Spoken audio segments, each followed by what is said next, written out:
चिड़ावा के आईटीबीपी जवान का निधन। ड्यूटी के दौरान आया था हार्ट अटैक। आज पैतृक गांव बुडानिया में हुआ अंतिम संस्कार।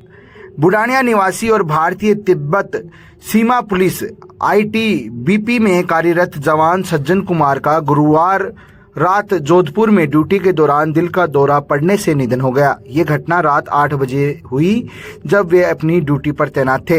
42वीं बटालियन जोधपुर में पिछले 2 सालों से सेवाएं दे रहे सज्जन कुमार के निधन से उनके परिवार और क्षेत्र में शोक की लहर है। चिड़ावा के पूर्व उप प्रधान और पीसीसी सचिव रणधीर सिंह मेघवाल ने बताया कि सज्जन कुमार के आकस्मिक निधन से परिवार गहरे सदमे में है। उनके पीछे 2 बेटियां 10 वर्षीय शीतल और 5 वर्षीय माही हैं। उनके 2 बड़े भाई भी हैं जो आईटीबीपी में सेवाएं दे रहे हैं। सज्जन का पार्थिव शरीर शनिवार सुबह उनके पैतृक गांव बुडानिया पहुंचा, जहां सैन्य सम्मान के साथ अंतिम संस्कार किया गया। सैन्य बल की टुकड़ी ने उन्हें आखिरी सलामी दी। संस्कार हुआ है सज्जन जी का, उस कार्यक्रम के बारे में बताइए। किस प्रकार का गांव में माहौल रहा? गमगीन माहौल में अंतिम संस्कार हुआ है। उनके बारे में, उनका जो इतिहास रहा है, कब उन्होंने ज्वाइन किया था, वो थोड़ा बताइए। देखिए, आज पूरे गांव में माहौल है वो बड़ा गमगीन रहा, क्योंकि एक हमारा युवा छोटा भाई और सेना में पिछले 10 साल से कार्यरत था, वो आज हमारे बीच से चला गया। तो जाहिर सी बात है कि गम का माहौल तो होना ही था। और 10 बजे ये शव यात्रा निकाली, बड़े ही जोश भरे नारों के साथ पूरा गांव ही इकट्ठा हुआ। गांव के सभी जनप्रतिनिधि भी उपस्थित हुए और अन्य जनप्रतिनिधि भी उपस्थित हुए। साथ में आए सेना के जवानों ने, और जो रस्म होती है वो उन्होंने निभाई। लेकिन कहीं न कहीं हमारे पूरे परिवार के लिए गहरा सदमे वाला ये हादसा रहा है। सज्जन जी के परिवार की अगर बात करें तो परिवार में कौन-कौन है? सज्जन 4 भाई हैं।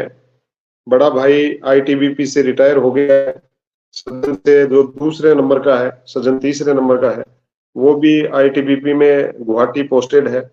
और फिर तीसरे नंबर का वो किसानी करता है। सज्जन सब हमारे सबसे छोटा ही छोटा था। और 2 बच्चियां हैं, वो भी छोटी छोटी हैं। तो जाहिर सी बात है कि बड़ा माहौल कुछ अजीब तरह का ही रहा। कहा जा रहा है कि 2 साल पहले उन्होंने ज्वाइन किया था।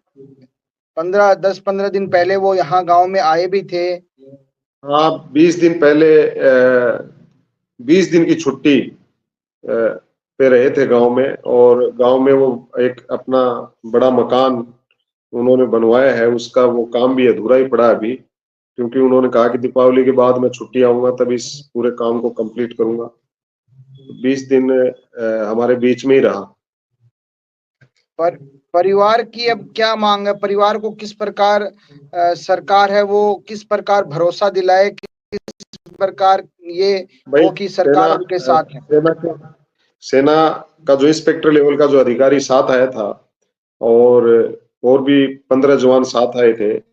तो उन्होंने कमांडेंट का जो मैसेज था वो भी पढ़ के सुनाया, और डीआईजी साहब का कमेंट भी पढ़ के सुनाया। और हमने सबने उनको शहीद का दर्जा, क्योंकि ऑन ड्यूटी पे उनकी डेथ हुई है, तो हमने शहीद का दर्जा देने की मांग रखी है। क्या आश्वासन मिला है? उन्होंने पूरा ग्राम पंचायत के सरपंच साहब से भी और हमारे तमाम जो परिवार के मौजूद लोग हैं उनसे लिखित में सबसे लिया है। और वो अपनी बात, हमारी जो बात है वो सेना के बड़े अधिकारियों तक पहुंचाएंगे। जाहिर सी बात है कि शहीद हम तो शहीद ही मान रहे हैं। ड्यूटी पे डेथ हुई है तो पूरा गांव और आसपास का पूरा चारों तरफ के गांव के लोग भी आज यात्रा में शामिल हुए थे, तो सभी लोग शहीद ही मान रहे हैं। तो उन्होंने आश्वासन दिया है कि हम आपकी जो मांग है वो बड़े स्तर के अधिकारियों के पास रखेंगे। अंत्येष्टि में कौन-कौन लोग शामिल हुए और किस प्रकार अंत्येष्टि की गई है? सैन्य सम्मान के आज पूरा गांव इकट्ठा हुआ, और क्योंकि वो 2 किलोमीटर दूर खेत में मकान बना रखा है, तो वहां से पूरी यात्रा के साथ गाड़ियों में और गाड़ी को सजा करके और उसमें उनका पार्थिव शरीर रख करके, और गांव के पास में एक सार्वजनिक जगह है, सभी गांव ने मिल बैठ करके उस जगह का चयन करके वहां पर उनका अंतिम जो पड़ाव है वो वहां पर समाप्त किया। सैन्य सम्मान के साथ उनका अंतिम संस्कार किया गया। हाँ, सैन्य सम्मान के साथ किया गया। 2 राउंड फायरिंग देकर उनको सलामी दी गई।